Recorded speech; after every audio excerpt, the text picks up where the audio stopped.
അപ്പോൾ ഞങ്ങളുടെ ബാൽക്കണിയിൽ ഇറങ്ങി നിന്നാൽ ശംഖുമുഖം ബീച്ച് കടപ്പുറം കാണാം, നല്ലതായിട്ട് കാണാം. അപ്പോൾ ഞാൻ ബാൽക്കണിയിൽ ഇറങ്ങിയിട്ട് തകർന്ന് അഴിഞ്ഞ് എന്താണ് ചെയ്യേണ്ടതെന്ന് അറിയാണ്ട് ഞാൻ പ്രാർത്ഥിച്ചത് അമ്മയായിരുന്നു. ഞാൻ കടൽ നോക്കിയാണ് നിന്നത്. എനിക്ക് ജോലി ഇല്ലാത്തൊരവസ്ഥ വരുമോ ദൈവമേ, കാരണം ഞാൻ 21 വയസ്സ് മുതൽ ജോലി ചെയ്യാണ്. അപ്പോൾ ജോലി ഇല്ലാത്തൊരവസ്ഥ വരുമോ ദൈവമേ, കാരണം ഈ മാസം കിട്ടുന്ന സാലറിയെ ഡിപ്പെൻഡ് ചെയ്ത് കുറേ കാര്യങ്ങൾ ബാക്ക്ഗ്രൗണ്ടിൽ ഓടുന്നുണ്ട്. അപ്പോൾ അതിനൊക്കെ ഞാൻ എന്ത് ചെയ്യും എന്നുള്ളൊരു ഭയങ്കരമായ ഒരു ടെൻഷൻ എന്നെ അലട്ടുകയും, സത്യം പറഞ്ഞാൽ എൻ്റെ ഒരു ഇടതുവശം എനിക്ക് തളർന്ന് നെഞ്ചിൻ്റെ ഒരു ഭാരം കാരണം എനിക്കൊരു വശം തളരുന്ന പോലെ എനിക്ക് തോന്നി, അത്രത്തോളം ഭാരമായി പോയി. അപ്പോൾ ഞാൻ കടൽ നോക്കി നിന്നപ്പോൾ എൻ്റെ അമ്മ മാതാവായിട്ടാണ് എനിക്ക് ഉള്ളിലൊരു തോന്നലുണ്ടാക്കിയത്. ഈ സൈബർ സെക്യൂരിറ്റിക്ക് മുന്നേ ഞാൻ വേറൊരു ഇൻ്റർവ്യൂ റെസ്യൂമെ ഒരു മാനേജറിൻ്റെ കൈ കൊടുത്തിരുന്നു, പക്ഷേ ഇൻ്റർവ്യൂ ആയിട്ടൊന്നും നടന്നിരുന്നില്ല. ആ മാനേജറിനെ പറ്റി എൻ്റെ മനസ്സിലൊരു തിങ്കിങ്, ഒരു ഓർമ്മപ്പെടുത്തൽ തരികയും ഞാൻ പുള്ളിക്ക് മൈക്രോസോഫ്റ്റ് ടീംസിൽ മെസ്സേജ് ഇടുകയും, മെസ്സേജ് ഇട്ട ഉടനെ തന്നെ പുള്ളി 3rd ഫ്ലോറിലോട്ട് വരാൻ പറയുകയും, നോർമലി ഒരു പ്രോജക്റ്റിലോട്ട് നമ്മൾ കയറാൻ റിക്വസ്റ്റ് കൊടുത്താൽ ഒരു സെറ്റ് ഓഫ് ക്വസ്റ്റൻസ് കാണും നമുക്ക് ഇൻ്റർവ്യൂ റൗണ്ടിൽ.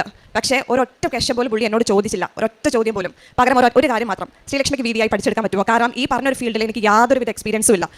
ഈ പറഞ്ഞ മാനേജറിൻ്റെ കയ്യിലാണെങ്കിൽ ഇമെയിലാണെങ്കിൽ ഒരു ബഞ്ച് ഓഫ് എംപ്ലോയീസ്, എക്സ്പീരിയൻസ്ഡ് ആയിട്ടുള്ള കുറേ എംപ്ലോയീസിൻ്റെ റെസ്യൂമേസ് ഇരിക്കുകയാണ്. ഒരു ഇൻ്റർവ്യൂ പോലും ഫേസ് ചെയ്യാണ്ട് എനിക്ക് ആ ഒരു പ്രോജക്റ്റ് അലൊക്കേഷൻ കിട്ടി. ഫെബ്രുവരി 17 ട്രെയിനിങ് സ്റ്റാർട്ട് ചെയ്യാണ്. അതിന് അമ്മയോട് ഒരുപാട് നന്ദി എനിക്കുണ്ട്. എന്നും മരണം വരെയും ഞാൻ അമ്മയുടെ ഒരു ഡിവോട്ടി തന്നെ ആയിരിക്കും, അതിലൊരു മാറ്റവും.